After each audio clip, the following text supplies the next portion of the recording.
L'Inspection générale de l'État vient de publier son rapport annuel dans lequel elle dépeint un tableau sombre de la gouvernance publique et de la reddition des comptes. L'IGE a relevé des dysfonctionnements presque dans toutes les structures relevant de l'État. Dans l'introduction de ce rapport de plusieurs dizaines de pages, il est mentionné que le rapport sur l'état de la gouvernance et la reddition des comptes, présenté pour la première en 2022, note de la rédaction de manière solennelle au chef de l'État, est devenu un moment important dans la vie de l'Inspection générale d'État. En effet, sa rédaction s'impose comme une obligation à laquelle l'institution est soumise. En tant qu'institution supérieure de contrôle de l'ordre administratif, l'IGE est à l'avant du combat pour la bonne gouvernance. Partie de la loi numéro 2020-0027-AN du 19 décembre 2020 sur l'accès à l'information qui stipule que l'accès à l'information est un droit fondamental de chacun qui recouvre l'information sur la liberté d'expression et le droit à l'information. Tout citoyen peut demander et obtenir un accès à l'information et aux documents administratifs, sans avoir à justifier le motif de la demande. L'IGE a fait un constat presque alarmant de la gouvernance publique et de la reddition des comptes. C'est le cas au ministère du Travail et de la Fonction publique. L'IGE a fait des révélations sur le cas fonctionnaire détaché. Selon le rapport, de l'analyse de ces dispositions, il ressort que le détachement ne saurait être une situation permanente ou de longue durée, d'où l'emploi du terme temporairement.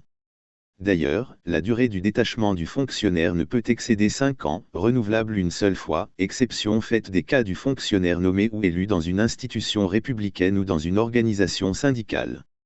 Aussi, le dossier d'un fonctionnaire détaché doit absolument comporter les documents suivants. En cas de demande du fonctionnaire intéressé, avis favorable de l'organisme de détachement, du ministre de tutelle ou de la hiérarchie supérieure dont relève le fonctionnaire. En cas de décision d'office, proposition du ministre de tutelle de l'organisme d'accueil, avis favorable du ministre ou de la hiérarchie supérieure dont relève le fonctionnaire. Plus grave, note le rapport, les fonctionnaires détachés continuent de percevoir leur rémunération dans leur service d'origine, alors que celle-ci devrait être suspendue conformément à l'article 155 de la loi L-2019-0027-AN du 7 juin 2019 portant statut général des agents de l'État. Cette suspension devrait faire suite à leur prise en charge intégrale et effective dans le budget de la structure de détachement, conformément à l'article 152 qui dispose que le fonctionnaire détaché est rémunéré par l'organisme ou le service de détachement. La rémunération doit être au moins équivalente à celle perçue dans son administration d'origine. En ce qui concerne le contrôle des agents de l'État, le document mentionne que les constats ont relevé la non-conformité du fichier de gestion administrative du ministère à l'effectif réel du personnel exerçant en son sein. 134 agents contrôlés ne figurent pas dans le fichier du ministère, l'existence d'agents évoluant parallèlement à leur statut d'agent public, dans des entreprises privées et ou des organismes publics. 62 agents publics travaillant au MTFP sont en même temps dans le privé. L'existence de faux arrêts d'engagement à la fonction publique.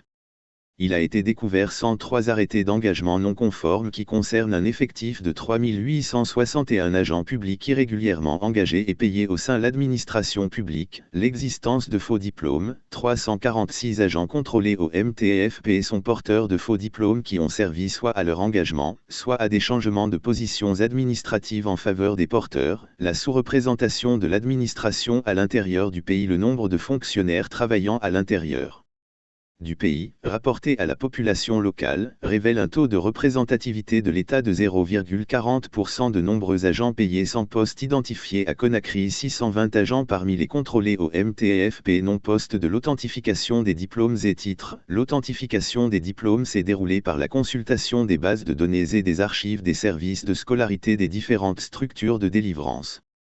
L'Inspection générale de l'État a aussi révélé des faux diplômes.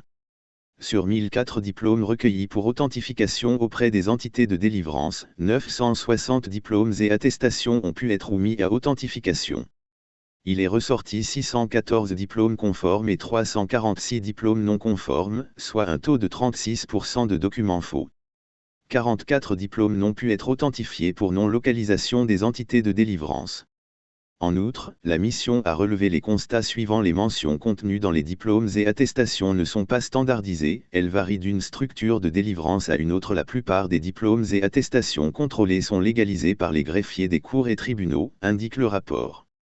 Au cours de leur travail, les inspecteurs de l'IGE ont été confrontés à la caducité de la forme juridique de certaines structures et l'inexistence ou le fonctionnement irrégulier de conseils d'administration entraînant la défaillance des dispositifs de contrôles internes et externes.